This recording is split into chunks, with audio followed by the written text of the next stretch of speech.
In the next 90 seconds, I'll show you exactly the strategy that could save you tens of thousands of dollars. And at the end, I'm going to reveal the secret way that rich people use debt to their advantage while everyone else, well, fears it. Welcome to the Buying Your First Home podcast, your personal guide through the Australian housing market. Here we tackle the big questions and the small details that come up when buying your first home. From financial prep to finding the right neighbourhood, we're here to ensure that you've got all the knowledge at your fingertips. So let's take the first step towards unlocking the door to your new home.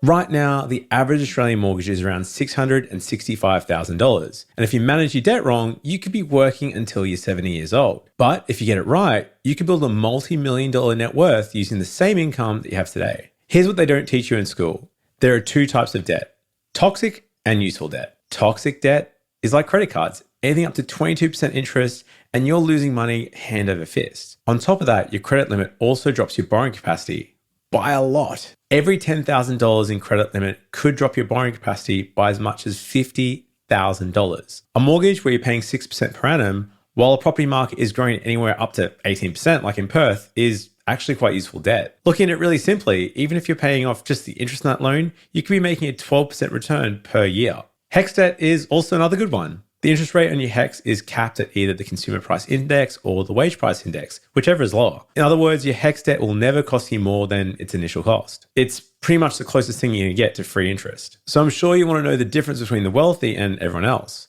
Everyone else thinks debt is the enemy, whereas the wealthy know inflation is the real enemy. Inflation over the past 5 years has averaged 3.42%. That means that every year your dollar is worth just a little bit less. And this compounds. So that $1,000 you put under your mattress in 2022 is only worth $840 in terms of purchasing power. You just lost $160 in 5 years. It's nuts. But inflation can also be your friend. 3% inflation means your debt gets 3% cheaper in real terms every single year. Your $600,000 mortgage today will feel like it's worth just $440,000 in 10 years' time. But while your debt shrinks in real terms, your property grows. A $600,000 property growing at just 5% will be worth $977,000 in 10 years' time. This next one is a pretty controversial strategy, and it's only for advanced people. And before you consider it, I definitely suggest speaking to your accountant and financial advisor to see if it makes sense for you. But if you've already got a home loan, here's a strategy that no one talks about: interest-only loans. Looking at the average person, most people pay principal and interest repayments, which costs them about $4,000 per month if you're just using the average loan. If you switch to interest-only during that period, your repayment drops to around $3,300 per month. That's about $700 extra per month in your pocket. What if you then use that $700 per month to buy another property, or you could even invest it, say using something really high growth at an 8% return per annum? Now, I get it. You might be saying, are you serious? Are you saying I shouldn't be paying off my mortgage faster?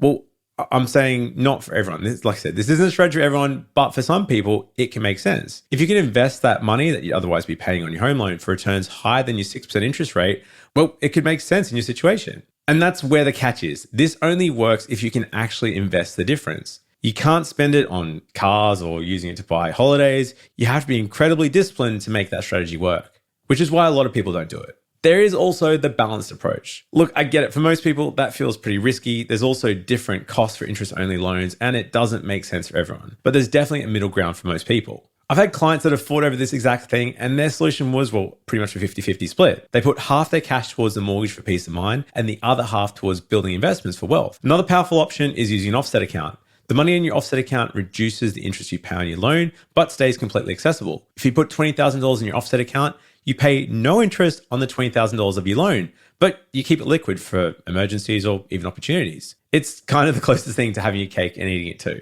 But what is the action plan here? Well, it's time to stop talking and start doing. Your number one priority today is look at any of that toxic debt and get rid of it. If you've got any outstanding credit cards, personal loans, any sort of cash flow loans, you need to start getting rid of that. That's non-negotiable. Generally, that interest isn't deductible and it's not going to help you grow your wealth. If you've got an existing home loan, speak to your broker or your bank about adding an offset account. That money will be yours to access and can help you build up a buffer, or you can use it as future savings for investments down the line. Thirdly, sit down and do a budget. What gets measured gets managed, and you want to work out how much money you've got left over at the end of the month. If you're still split on the strategy, one that could work for you is a split, 50-50. Use what you've got left over, half of that, to pay off your mortgage and the other half to invest. The biggest key here is not analysis by paralysis. It's really about shifting your mindset. If you're even considering getting in the market or you've just taken out a mortgage, that mortgage may feel huge today, but taking a step back, it's going to seem like nothing in 30 years' time. Ask anyone that bought a home in the 90s, and thanks to inflation and wage growth, their repayments for that home from 30 plus years ago is probably pocket change now.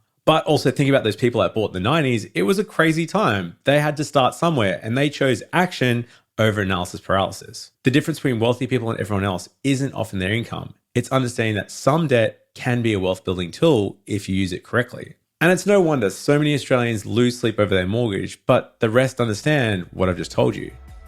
Money definitely doesn't buy happiness, but it does buy choices. And right now, you have a choice to make. You can do nothing and stay stressed, or you can try and take an action out of this video, even as simple as just writing down a budget, going through your transaction statements, looking at what you're spending this month and what you can cut out. So comment below. I'd love to know what action you're going to take after this video. Are you going to go through your budget? Are you going to try and cut your expenses? Are you going to look at investing? At Hunter Galloway, we're a mortgage broker. We're the home for home buyers across Australia. We don't charge any fees for our services. So if you want a free assessment, hit us up at huntergalloway.com.au. Until next time, I'll see you guys.